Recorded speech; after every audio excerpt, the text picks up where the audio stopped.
Hello YouTube, and welcome to a new Elder Scrolls lore video. Today we will take a little look at the current political state of Hammerfell. With current, I of course mean at the time of Skyrim. So without further ado, let's kick off with the video.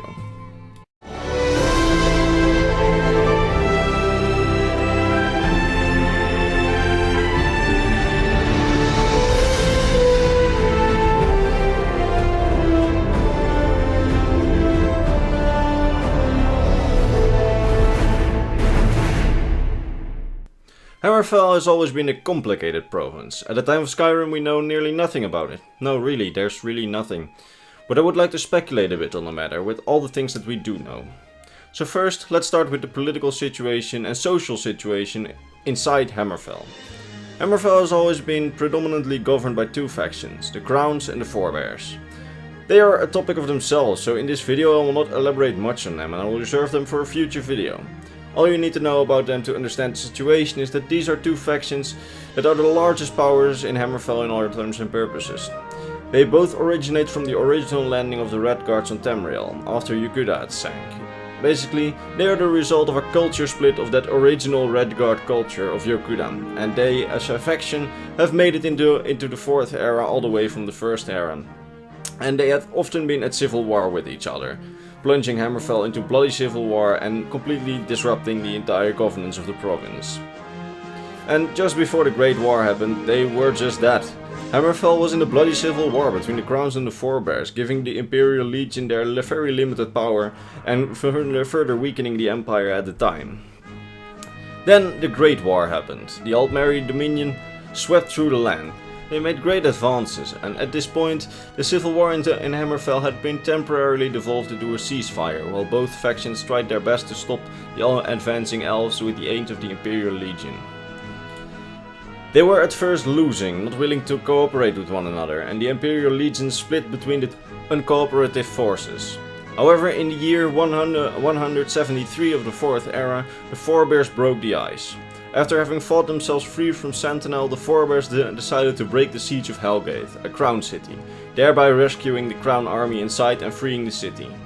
By doing this, the two factions were finally reconciliated, and the war took a turn for the better in Hammerfell, with the two factions united under one banner for the war. We all know that after this, Red Ring happened, and the Empire withdrew from Hammerfell. If you want more information on that, watch my video on the Great War, because I'm not going to elaborate on it anymore in this video. So, the Empire retreated from Hammerfell, so they could destroy the main army of the Dominion in Cyrodiil. This event led to great resentment of the Redguards toward the Empire. The Empire just left them to die, to save its own skin in Cyrodiil. This was not the truth, since a lot of Imperial Legion veterans actually were allowed to stay in Hammerfell to aid the war effort. And because of those Legion veterans, they managed to ultimately drive the Thalmor out of Hammerfell. But while it might not be entirely true, it was how it was perceived by the population of Hammerfell. So the population itself gained a great resentment against the Empire. After the Empire had signed the White Gold Concordat, Hammerfell did not want peace and was forced to leave the Empire.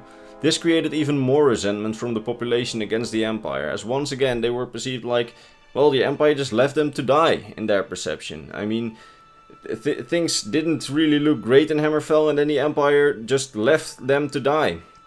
But in truth, they had no choice. After the Legion veterans, aided by the Crowns and Forebears, drove the Dominion completely from Hammerfell, the Treaty of Stros M'Kai was signed, 5 years after the White Gold Concordat, officially ending the Great War completely in the year 180 of the 4th era. After this, we have no information at all, except Kamatu saying that there are still a lot of resentment against the Thalmor and their spies in Hammerfell, and that they're actually fighting against these spies. But we can make an educated guess on the current situation of Hammerfell. Since the two factions, the Crowns and Forebears, were fighting together for over 5 years against a common enemy, it must have created some bond between the two factions, and my best guess is that they, at this point, are still at peace with one another, since a lot of Great War veterans are still alive within Hammerfell, and would not feel much resentment against their allies from the war, not really wanting to fight against them since they were fighting together against the elves just a few years ago. Well, a few years ago, 25 to 30 years ago. They probably each rule their own pieces of land, with maybe some sort of central government in a neutral capital. However, that last point is purely speculation. We do know that each faction has its own cities. We do have some evidence on what lands and cities belong to the crowns and what belongs to the forebears. We know that the cities of Rihad, Teneth and Sentinel belong to the forebears, and Elenir and Hagate belong to the crowns. With that in mind, we can see what a possible Hammerfell division would look like, with both factions governing their own part of Hammerfell.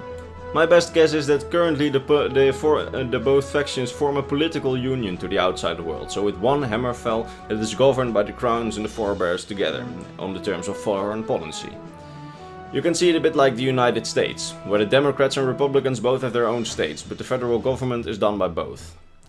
That said, how is Hammerfell's foreign policy?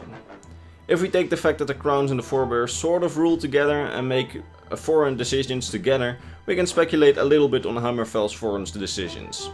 For example, we can speculate that their relationship with the Empire has probably greatly improved, probably even evolved into a close alliance. Let me explain. Contrary to Skyrim and High Rock, Hammerfell has seen the horrors of the Great Wars on its own land, and has seen how terrible it is to have war on your own land in such a large scale. And they actually know that they are a target to the Thalmor, as the Thalmor for whatever reason want control over southern Hammerfell. That was what they initially sought in the First Great War.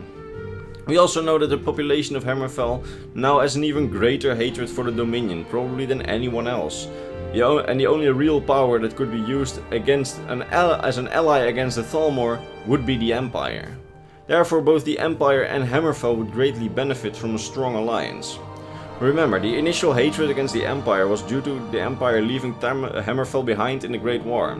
The hatred for the Thalmor stemmed from the fact that they completely destroyed the southern parts of Hammerfell.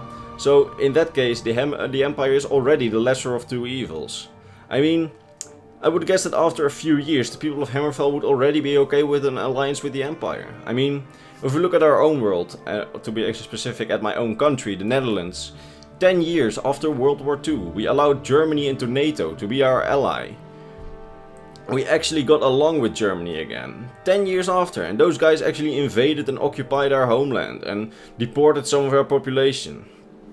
The sole reason that we allied Germany was because of the greater perceived threat at the time, the Soviet Union, which was sort of looming over all of Western Europe, with the entire Eastern Bloc. Is it then so hard to believe that 30 years, not 10 years, but 30 years after the Great War, the Empire and Hammerfell are also allied once again to get along in the face of a greater danger, the Altmeri danger, that's looming over Tamriel? I think not. I think that the Empire and Hammerfell are at this point probably very close allies that actually stand ready to combat the Dominion together at this point. Well guys, that was it. Pretty short and sweet in my opinion. Therefore, I would like to say something else about the whole Great War situation, since, well, certainly while preparing this video, I always feel like the community of the Elder Scrolls is treating the Great War like it's been 3 years ago. But everybody seems to forget that it's been 30 years ago. Children born in the Great War are adults now. Man, even the children born 12 years ago, or 12 years after the Great War, have matured into adulthood now. You know what was 30 years ago in our own universe? 1987. Reagan was president of the United States. The Soviet Union was still around. Germany was still split into two for some reason. The British still had self-respect, and the Dutch football used to be good. My point is, 30 years is a long time. For all terms and purposes, people are treating the war as if it were 3 years ago. That is, in my opinion, also the greatest problem with that amazing mod Beyond Skyrim. It's such an amazing mod, so well crafted and thought over, and yet they sort of treat Cyrodiil and the entire war as if it happened 3 years ago instead of 30. The mod is still really amazing anyway, seriously, no disrespect from me for the mod, but just this is my little small lore complaint. Tell me your opinion of that in the comments. I would really like to know how you think about this whole 30 years perception of the entire community. That said, if you like this video, give it a like, subscribe to my channel for more Elder Scrolls lore videos. For personal contact with me, my Discord server and my Instagram are in the description. Also in the description is my Patreon, where you can support me in a more personal way and gain access to discarded scripts, limited behind the scenes, and all sorts of things I decide to share on that. I mean, it's not a very exclusive videos or anything, it's just a little fun thing on the side. Well, with that said, I will see you in the next video.